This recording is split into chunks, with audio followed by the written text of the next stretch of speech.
Hey everybody. Okay, thanks for watching Weekend Garage. So in this episode, what I'm going to do is a couple of different things. I'm going to run the power for the fuel pump along the frame rail under the car. And what I did is I picked up some wire loom. It's going to look familiar. It's modern wire loom, but it'll be tucked in the frame. But I wanted to use it because it's just more sturdy, and again I'm gonna tuck it in the frame, so it's pretty much gonna be hidden. But it's 1/4 inch basically. You guys have all seen this stuff. This is for automotive use because I know they make some real cheap stuff. But I'm going to use this basically to run that cable across my frame there. I also ended up picking up that 3/4 inch wire loom that I was telling you all about for that big bundle of cable around the Holley Sniper. So I got this that came in. Also, I picked up the relays that I need for the AC compressor shutdown at wide open throttle. What I ended up doing is I ended up picking up a pack of them basically. Now I have these, and so I may end up using two, and I'll explain that later. One for the wide open throttle basically, and one just to keep the AC running consistently when the clutch kicks on. I may or may not install that one, but at least I have some extra relays. Thing I wanted to show you, because I had to do a lot of research for this, but this is a wiring diagram basically for the Holley Sniper and how to install the relays for the AC shutdown. So there's two different things here. One's for the shutdown and the other one's for the kick basically. Like I had mentioned, when the compressor turns on, it'll make sure the idle of the car engine stays up. So I wanted to show this to you guys. Okay, so I got that fuel pump wire ran to the back of the car. Basically what I did is I fished it down in the front, right under the firewall, right actually where the emergency brake cable goes into the frame. There was another hole in the frame itself that I was able to use to push that conduit down there basically, and I ran the cable all the way to the back near the fuel pump area. And what I'm going to go ahead and do, not now but later, is I'm just going to use these magnetic cable ties mounts to go ahead and fasten it on the frame. Then it'll look nice and clean. You can't even really see it, because the frame is powder coated black. So it looks really good under there, but I mean, it's too tight for me to take my camera there. Another thing I wanted to show you all is I went ahead and cut a section of the 3/4 inch wire loom, and yeah, this stuff is really thick here. So I'm going to put this on the Holley Sniper, where I have basically all the cables wire tied together. This will tidy it up a little bit, then I'll get on to the next step. Okay, so you can see I have the wire loom cover on that bundle of cables coming out of the Holley Sniper. So everything tucked in there really nice. So that was a big plus for me, getting that thing cleaned up. All right, so for the HyperSpark ignition box and also for the Holley Sniper itself, I'm going to have to extend the positive and negative cables that go onto the battery. So I went ahead and luckily I found these little small rolls of wire here. I'm going to get these put on, basically get those wires extended. All right, I wanted to show you, so the Holley Sniper and the HyperSpark box power wires are all tucked away and wired up, routed I should say, and extended. So I just have the wires just waiting here at the battery basically.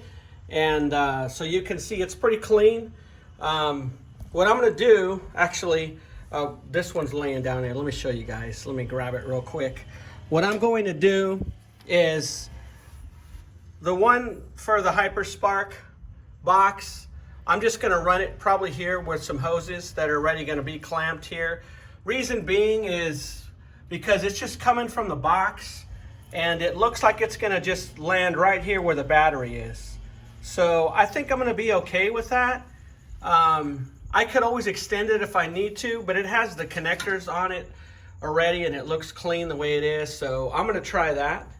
Another thing also, I just got what just came in here, and let me get this open for you guys to see. It's hard to look up the parts, even though they might have them. When you do a little search for the name of the part, you know, sometimes it doesn't come up. So sometimes I just stumble across these. So this is basically a factory replica of the little vacuum canister for the air conditioning unit. So really nice. Doesn't come with the bolts. I just figured that one out. So I'm going to have to figure this one out. But just wanted to show you guys that there is a reproduction of this. So I'm going to go ahead and get that on my list of things to do. On to the next step here. So I'm going to go inside the car now and start doing some work. I made a little mistake, and I'll show you guys here in a minute, but I don't have any of the air conditioning, ducting, or anything regarding the ventilation system inside of the car. So I was able to pick up a couple of parts, and I'm going to show you guys those. What I'm having to do basically is I'm having to go through the factory assembly manual to see what all parts go where, or what all parts that I need, because I didn't have anything on the car when I got it. So I was able to score this piece here. Let me get it out for you guys to look at it. Now this, of course, is not brand new. This is basically a used piece of duct, air conditioning duct here. But I believe they cleaned it up pretty good. Let's look at it. Either way, it doesn't matter as long as I have it. So, oh yeah, looks pretty good. So I just picked this up, and I'm going to need to get this installed. It says 7072 Chevelle SS. I mean, you know, this will work on the Monte Carlo as well, because it's showing this part number in the factory assembly manual. So I was actually referencing part numbers when I was picking up these different parts. So I picked this one up here, and I'll show you the other one that came in as well. I also picked up this, it's like a distribution duct here as well. This goes on basically the heater box inside of the car. This mounts on that basically, and then we have these outlets here basically that are going to interface with everything. So I can see right now how this is going to go here. Basically, this is just going to go, this is just going to connect like that basically. And that's one part. I have to get, there's a hose basically.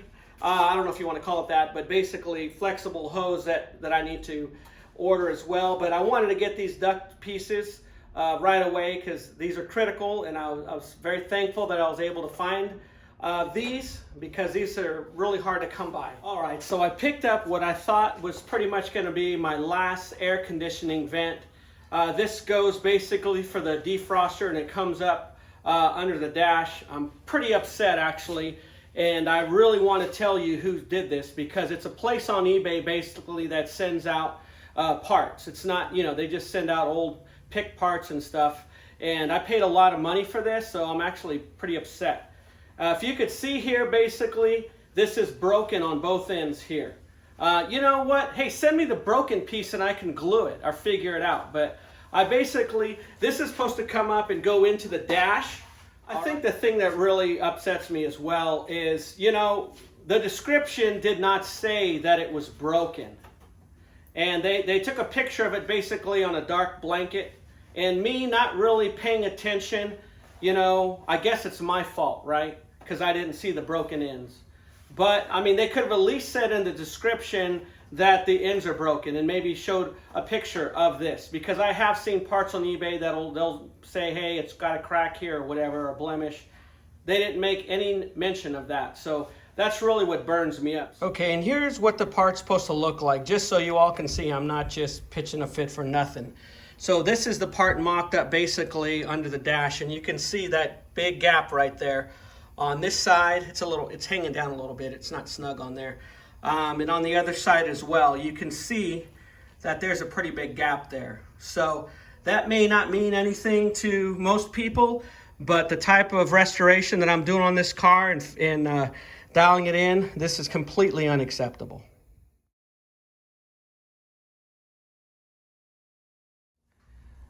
All right, so I made a little bit of mistake here. Notice the heater box enclosure. I installed that a while back, and that thing was a little bit of a pain to get in there. But I forgot to install the firewall installation first. So I'm kicking myself for that. I am not going to take that heater box off because that evaporator housing was really a bear to get in. Okay, so now that I pointed that out to you all, I want to show you. I ended up picking up some insulation that goes against the firewall, and I'll show that to you guys right now.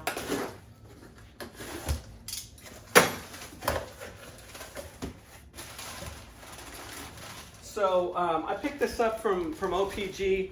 It actually has a rubber backing on it, and I'll show you guys here in a minute. I'm not going to unravel it right now, but as I begin to install it, I'll show you guys. So this is basically like a factory replica type installation mat that goes along the firewall. But I wanted to let you guys know as well that there's another piece as well that goes under the dash area. And I have that as well. And oh, this is for the steering column. And this is called an under dash insulation. So I'll have to show you guys how it goes because I got to figure it out myself. But so these are two different insulation pieces. Basically, one goes along the firewall, and I believe the other one goes like this, like under the dash. I'm going to have to figure it out, and I'll show you guys. So another thing I want to note as well is I picked up some adhesive spray to be able to install this, so I can spray the adhesive and then push that insulation on. 3M makes some, but nobody had it in stock here locally. So I went ahead and picked up this Permatex. This has got a very good rating as well. Some of the research I did, like the 3M was #1 and this was like #2. So, all right, my OCD got the best of me. So I went ahead and took off the heater box. And reason being, it's right down here. The reason why I did that is because you can see, I remembered that there's those 4 studs that push into the firewall. So the evaporator box is held by some other bolts, and those studs just push through the firewall. So it's 2 separate pieces without compromising the evaporator housing. So I went ahead and took this off. Now I'm going to go ahead and install the firewall insulation properly without cutting anything up or anything.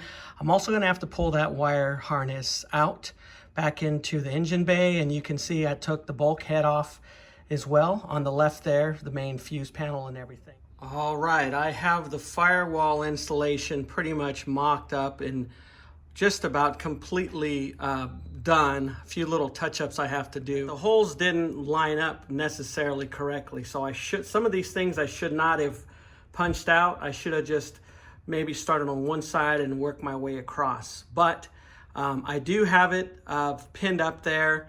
All right, so I have the insulation laid out, and this is the way I'm going to install it. The bigger, that short fat piece on the right there, this middle piece a little bigger, and this little tiny one. I'm going to put them in that order and see if it fits, and I'm going to make it fit basically. All right, I want you guys to see what I'm doing here. I already sprayed the glue underneath here, and this is the second large piece with that OPG kit, I should say. Here's a little piece that I have left over. I have to figure out where this goes. I already have an idea. It probably goes on top here, but I want to show you guys how this is coming together. So what I did is I cut a slit here to go in between this, and what I'm going to do is I'm going to line this up pretty much next to this one here. These seem to line up pretty good on this side here, and I just got to finagle this a little bit to get this up over the top here, and to get this glued, I put a good coat of glue on this thing, and it says on the can basically to spray both sides. I forgot to spray it up here, but I did spray it on the bottom there. So let me get this pushed on. I gotta get upside down basically to get a good look at this, to get it pressed on correctly.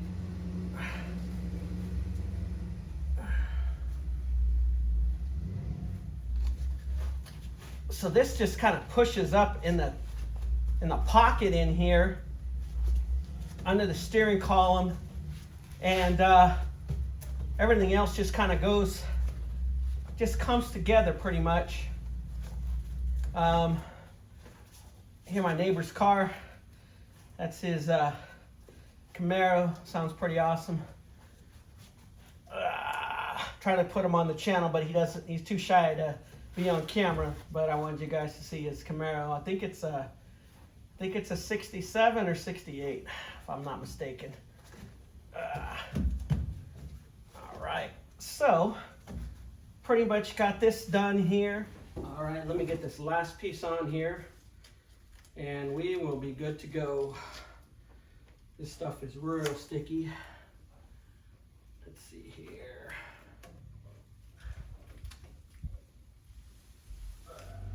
Right, got that up there.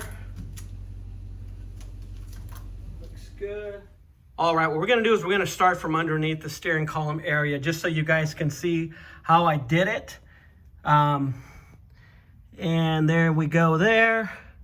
Keep in mind, this is the smallest piece around the steering column there on the far left that came with the OPG kit. Okay, here is a good overall angle to see basically how the underdash insulation kit came together. It all went together pretty nicely. I mean, it's not perfect, but I mean, I think it's good. I think it's gonna work just fine. So again, just wanted to show you all in case you're doing the same underdash insulation kit from OPG. All right, I'm pretty much done with both the firewall insulation and the underdash insulation. You can see where the steering column goes on the top there. I kind of cut and patched a couple of pieces to go all the way across there, and everything is pretty much done. I glued some sections of the insulation that goes against the firewall as well, just so it's nice and snug there. But everything looks really good, and I'm very happy of how it came out. Stay tuned.